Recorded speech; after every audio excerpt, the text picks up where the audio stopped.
Accept my warm wishes. I'm Krishna Saxena from the Excellence Mastermind Coaching.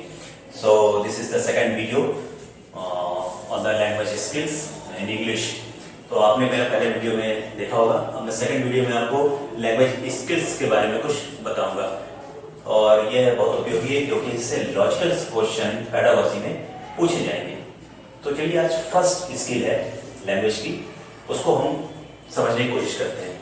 तो आपने सभी में बीएड और बीएड में पढ़ा होगा कि there are 4 types of the language skills. 4 प्रकार की लैंग्वेज स्किल्स आपने पढ़ी होगी: listening, speaking, reading, writing. Language skills होती क्या है?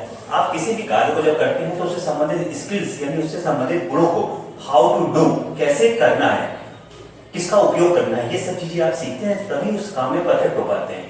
तो जब बात एक भाषा की हो तो भाषा को सीखने के लिए, बोलने के लिए, समझने के लिए तो और लिखने के लिए ये 4 प्रकार की स्किल्स उसमें यूज होती हैं। इन्हें ही लैंग्वेज स्किल्स कहा जाता है, जिसमें से लिसनिंग और स्पीकिंग। लिसनिंग मीन्स सुनना, स्पीकिंग मीन्स कहना, बोलना, रीडिंग मीन्स पढ़ना और राइटिंग मीन्स लिखना। ये चारों स्किल्स जो होती है एक दूसरे से इंटर रिलेटेड होती है। यदि आप सुनेंगे नहीं तो बोल नहीं पाएंगे। जिस चीज को आप बोल सकते हैं उसको आप, जिस चीज को आप रीड कर सकते हैं उसको बोल भी सकते हैं, जिसको आप बोल सकते हैं उसको आप कम्युनिकेट भी कर सकते हैं, और जिस चीज को आप पढ़ सकते हैं, बोल सकते हैं, लिख सकते हैं उसको आप राइट भी कर सकते हैं। तो देखिए इन चारों स्किल्स को हम लैंग्वेज स्किल्स बोलते हैं। इसमें से मैं आपको सबसे पहले फर्स्ट बताना चाहूंगा कि लैंग्वेज और स्पीकिंग। पहले इसमें बता देता हूँ आपको। लैंग्वेज और स्पीकिंग ये जो स्किल्स है ये रिकग्निशन स्किल्स कहलाती है। हम दोनों को मिला के अगर क्वेश्चन आता है कि which group is the group of which group of the skills is called the recognition skills, तो आप यहाँ पर लिसनिंग और स्पीकिंग को टिक करिएगा क्योंकि ये दोनों जो स्किल्स होती है लिसनिंग और स्पीकिंग ये पहचानने के उपयोग में आती है, इसलिए रिकग्निशन स्किल्स कहते हैं। दूसरी स्किल्स जो है रीडिंग और राइटिंग ये प्रोडक्शन स्किल्स कहलाती है। They looks like a output of something. जब आप किसी चीज को बोलते हैं और बोलते हैं और सुनते हैं तभी ये दोनों चीजें आउटपुट के रूप में प्राप्त होती है, इसलिए प्रोडक्शन स्किल्स कहलाती है। अब देखिए मैं रिकग्निशन स्किल्स में से बात करना चाहूंगा आपकी लिसनिंग के बारे में। तो सबसे पहले ये बताना चाहूंगा कि it depends upon the learners knowledge and pronunciation of the articulate system of the words. Listening जो होती है वो किसी लर्नर के, आपने पढ़ा होगा अधिगम में, सीखने वाला और सिखाने वाला। तो अब यहाँ लर्नर्स की बात करेंगे। तो लर्नर्स के ये नॉलेज पे डिपेंड करती है कि how much the amount of knowledge do you have inside in your brain. तभी जितना बेहतर नॉलेज होगा उतनी ही बढ़िया ये स्किल्स डेवलप होती है। और articulation of the sound of the words, आप सभी को मालूम है कि हमें एंसेंट और सिलेबली की आवश्यकता पड़ती है, बोलते समय प्रोनाउंसिएशन की आवश्यकता पड़ती है। मैं का को गा नहीं बोल सकता, अगर ऐसा बोलूंगा तो बहुत सारे वर्ड्स की मीनिंग खराब हो जाएगी और सामने वाला नहीं सुन सकेगा। तो हमारी स्पीकिंग और सामने वाले की लिसनिंग दोनों प्रभावित होती है स्किल्स। तो इसीलिए परफेक्ट लैंग्वेज को प्राप्त करने के लिए या बोलने के लिए और कम्युनिकेशन कंप्लीट करने के लिए इन सब स्किल्स में पारंगत होना आवश्यक है। तो देखिए यहाँ पर जो लर्नर्स नॉलेज है वो बहुत अच्छा होना चाहिए, खासकर किसके बारे में? प्रोनाउंसिएशन के बारे में। प्रोनाउंसिएशन मतलब उच्चारण, और दूसरी चीज articulation of the sound of the word, किस प्रकार के शब्दों को किस प्रकार का उच्चारण दिया जाएगा, ये बहुत आवश्यक होता है, उसको ध्यान रखिएगा। अब देखिए मैंने यहाँ पर सबसे पहले हाईलाइट किया है लिसनिंग स्किल्स को। लिसनिंग मींस होता है सुनना। आप किस तरह से सुनते हैं, क्योंकि देखिए ऐसा नहीं जिस चीज को मैं सुन रहा हूँ तो जरूरी है मैं उस चीज को दोहरा भी लूंगा। हमें से बहुत लोग बहुत सारे गाने सुनते हैं, जो गाने बहुत स्लो साउंड में होते हैं हम आराम से उसके वर्ड्स को पकड़ लेते हैं। हम बहुत सारे सॉन्ग्स ऐसे भी सुनते हैं जो रैप सॉन्ग्स हैं, जो बहुत तेज से बोले जाते हैं, आप उसको रिपीट नहीं कर सकते तुरंत।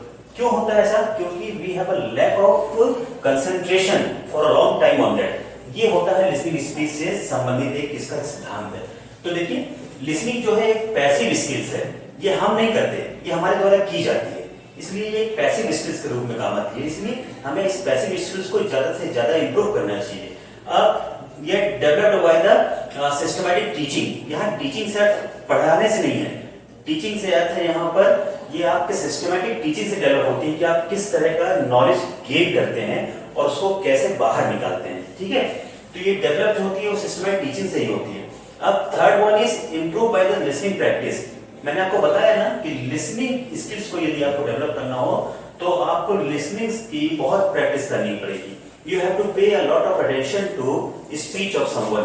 आपको किसी के द्वारा बोले जाने चीज को बहुत देर तक सुनना पड़ेगा, तभी ये एबिलिटी डेवलप होती है ना। अब देखिए ये दो प्रकार की होती है, इंटेंसिव और एक्सटेंसिव। जब आप किसी को थोड़ी देर के लिए सुनते हैं तो मैं इसको यहाँ पर एक छोटे से दायरे में रख सकता हूँ, इसलिए मैं इसको इंटेंसिव लिसनिंग स्किल्स बोलूंगा। और जब मेरे पास बहुत सारे वर्ड्स के बीच में काम करना पड़ता है, when I have to face और do activities with a variety of the words, तब ये एक्सटेंसिव लेवल पे हो जाती है। तो इसलिए हम इसको एक्सटेंसिव लिसनिंग स्किल्स कह सकते हैं। और देखिए एक छात्र के रूप में इंटेंसिव लिसनिंग स्किल्स जो है that is very much useful, लेकिन एक टीचर के रूप में you must have an extensive quality of listening skill. अब देखिए इसमें मैंने इसको बताया हाउ कैन बी इम्प्रूव्ड। अब सबसे हमारे पास क्वेश्चन आता है, मैं ये तो समझ गया कि लिसनिंग क्या है, कितने प्रकार की होती है, कैसे हो सकती है, अब इसको इम्प्रूव कैसे किया जाए। तो मैंने यहाँ पर कुछ देखते हैं चीजें, can be improved and developed by the practice. केवल इसे प्रैक्टिस के द्वारा ही डेवलप किया जा सकता है। अब इसे डेवलप करने के लिए मैंने यहाँ पर लिख रखा है कि लैंग्वेज लैबोरेटरी मैकेनिज्म द्वारा। अब जैसे आपने सुना होगा chemistry lab, physics lab, maths lab, ऐसे लैंग्वेज के भी लैब्स होते हैं जहाँ पर लैंग्वेज के ऊपर रिसर्च किया जाता है कि which word is flowing in the way, which word is flowing according to time. तो नए वर्डों को समावेश करना, पुराने वर्ड्स को ऑब्सोलीट करना, ये सब लैंग्वेज लैबोरेटरी में होता है। तो लैंग्वेज लैबोरेटरी में लिसनिंग स्किल्स पे भी वर्क किया जाता है। इसलिए सबसे बड़ी इसकी प्राथमिकता होती है कि ये लैंग्वेज लैबोरेटरी स्किल्स द्वारा डेवलप होते हैं, लैंग्वेज लैबोरेटरी मैकेनिज्म द्वारा डेवलप किए जाते हैं, या फिर केवल लिसनर जो पैसिव वर्क कर रहा है उसके द्वारा केवल प्रैक्टिस पर डेवलप किए सकते हैं। प्रैक्टिस कैसी? आप हाथ पैर से काम करते हैं, listening is also an exercise. केवल आपको सुनना है बहुत देर तक किसी चीज को। जैसे मैं आपको साधारण बात बता देता हूँ, we can not pay complete attention to any language for more than 20 minutes. हम 20 मिनट से ज्यादा किसी भी लैंग्वेज को कंसंट्रेट नहीं कर पाते हैं, एक सामान्य इंसान की बात कर रहा हूँ मैं। इसलिए 20 मिनट बाद हमारा कंसंट्रेशन धीरे धीरे कम होने लगता है और हमारी समझने की क्षमता पे असर पड़ने लगता है, इसमें सुनने की क्षमता पे भी असर पड़ता है। इसलिए लिसनिंग स्किल्स को आपको इम्प्रूव करना चाहिए। और ये कैसे इम्प्रूव होगी? ज्यादा से ज्यादा देर तक सुनकर। अब देखिए मैंने यहाँ पर लिखा रखा है हाउ टू डेवलप, कैसे डेवलप करना है लिसनिंग स्किल्स को। तो use इनएडिक्वेट range of the words and the phrases. आप ज्यादा से ज्यादा शब्दों को अपने अंदर डील करिए, है ना। The words which are not familiar to you make them familiar, यानी अनफैमिलियर वर्ड्स को फैमिलियर बनाइए। This is the first thing here. यदि आप रोज उन्हीं शब्दों से मेलजोल करेंगे जिसको जो आपको याद है, तो आप उनसे तो बड़ी आसानी से perfectionism you can get the perfectionism on that. लेकिन जो अनफैमिलियर वर्ड्स है, जैसे आप उसको सुनने की कोशिश करेंगे या बोलने की कोशिश करेंगे, तो यहाँ पर स्लाइटली डिफरेंस यहाँ पर एक डिफरेंस पैदा होता है। इसलिए हमेशा ध्यान रखिएगा जो अनफैमिलियर वर्ड्स है मेक देम फैमिलियर। सेकंड चीज है पेइंग अटेंशन। मैंने आपको पहले भी कहा, if you want to be a good listener, यदि आप अच्छा लिसनर होना चाहते हैं तो you must pay attention to everything. आप बोलने वाले को सुनने की कोशिश करिए ज्यादा से ज्यादा देर तक, तभी आप उसके प्रोनाउंसिएशन को प्राप्त कर पाएंगे, समझ पाएंगे। फिर नेक्स्ट प्रोनाउंसिएशन। ये अब लिसनिंग जो प्रवृत्ति होती है, लिसनिंग स्किल्स है, वो प्रोनाउंसिएशन सबसे ज्यादा डिपेंड करती है। प्रोनाउंसिएशन सही होगा तो लिसनिंग बहुत अच्छी होगी, प्रोनाउंसिएशन खराब होगा तो लिसनिंग बिल्कुल भी अच्छी नहीं होगी। इसलिए जब छात्र और शिक्षक की बात करता हूँ तो शिक्षक के पास शब्दों का उच्चारण बहुत अच्छा होना चाहिए, बहुत प्योरीफाई होना चाहिए। नेक्स्ट देखिए understand the fast speech. Listener की सबसे बड़ी खासियत ये होनी चाहिए कि उसे धीमी, जैसे मैंने आपको गाने का एग्जांपल दिया, तो अगर कोई धीमे टोन में है जिसकी लय धीरे है तो वो आसानी से समझा सकता है, लेकिन जिसके कहने की लय बहुत तेज है उसे समझने में कठिनाई हो सकती है। इसलिए paying more and more attention to the fast speech. ज्यादा से ज्यादा जो लोग तेज बोलते हैं उनको ज्यादा से जल्दी से सुनने की कोशिश करें, यानी you must improve your attention toward that. अब नाउ देखिए ability to understand the under noise room. आप एक शांत कमरे में कोई भी चीज को बड़ी आसानी से सुन सकते हैं, क्योंकि you have to work less on that, आपको उसमें कम काम करना पड़ता है।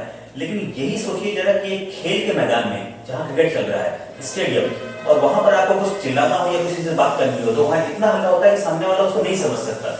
तो he wants to read your lip language, वो आपके लिप लैंग्वेज को समझने की कोशिश करता है। तो सेम उसी तरह से अगर आपको अपनी लिसनिंग स्पीड बढ़ानी है तो आप ज्यादा से ज्यादा ऐसी जगह पे इसकी प्रैक्टिस या वर्क करना चाहिए जहां पर ज्यादा हल्ला होता हो। क्यों? क्योंकि ज्यादा हल्ले को आप हल्ला को नॉइस को एक तरफ रख सकेंगे और यू पे मोर अटेंशन टू द स्पीचर जो स्पीच कर रहा है उसको आप ज्यादा अटेंशन दे पाएंगे, तो you can get the most and most, ज्यादा से ज्यादा आप उससे एडवांटेज ले पाएंगे लिसनिंग कैपेसिटी को बढ़ाने के लिए। अब नाउ देखिए मैंने यहाँ पर ये भी लिखा है कि ये लिसनिंग कैपेसिटी जो बढ़ाई जा सकती है किस पे एप्लीकेबल है, किन पे एप्लीकेबल करेंगे, यानी किन चीजों पे हम इसको अप्लाई करें जिससे कि हमें इसके एडवांटेज मिले। तो सबसे पहले weaker student by the reading, अगर कोई कमजोर छात्र है तो सबसे पहले प्राथमिकता ये होनी चाहिए कि उसे ज्यादा से ज्यादा पढ़ने को बोला जाए, और पढ़ने को जैसे कि आपने बीएड और डीएड में पढ़ा है अलाउड रीडिंग का उपयोग करें आप। यदि अलाउड रीडिंग का उपयोग करेंगे तो उससे लिसनिंग की स्किल्स खुद डेवलप होती है और हमारा आर्टिकुलेटरी साउंड सिस्टम जो होता है वो डेवलप होता है। और तीसरा इसका ये होगा कि ज्यादा से ज्यादा वर्ड से वो फैमिलियर हो जाएगा, तो इसलिए सबसे पहले प्राथमिकता इसे देनी चाहिए। अब सेकंड देखिए इफिशियंसी अबाउट टाइमिंग। अब समय का हमेशा ध्यान रखिएगा लिसनिंग स्किल्स को डेवलप करने में। मैंने आपको कहा कि आप 20 मिनट से ज्यादा फोकस करना बड़ा मुश्किल पड़ता है कंटिन्यू किसी भी अदर लैंग्वेज पे, जब हम मदर टंग हमारी दूसरी हो तो हमें इस एबिलिटी को इम्प्रूव करना चाहिए, क्योंकि इसके बाद हमारा दिमाग थकने लगता है एक्सरसाइज करते करते। अब नाउ देखिए लर्निंग करेक्ट प्रोनाउंसिएशन, हमें ज्यादा से ज्यादा प्रोनाउंसिएशन अच्छे से अच्छे आने चाहिए। कि अगर हम बात कर रहे हैं कि अमेरिकन स्टैंडर्ड की बात कर रहे हैं तो हमें अमेरिकन स्टैंडर्ड के प्रोनाउंसिएशन के बारे में जानकारी होनी चाहिए, एंड वही थोड़ी देर बाद यदि we are talking about the German pronunciation तो वहां की अलग होनी चाहिए। If you are talking about the Latin pronunciation तो फिर उस प्रोनाउंसिएशन की भी हमें जानकारी होनी चाहिए। इसलिए ये सब चीजें हमें मालूम होना चाहिए।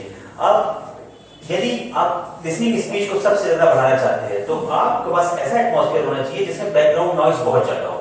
मैंने आपको पहले भी कहा एक शांत कमरे में किसी की आवाज को सुनना बहुत आसान होगा, लेकिन यदि वहां पर थोड़ा सा हल्ला हो जो आपके कंसंट्रेशन को बार बार डिस्टर्ब कर रहा हो, अगर उस एटमॉस्फेयर में आप अपने वर्क में फोकस करने की कोशिश करेंगे तो थोड़े दिन बाद उस हल्ले से आपको कोई लेना देना नहीं होगा उस नॉइज से, और आपकी लिसनिंग स्किल्स बढ़ती जाएगी।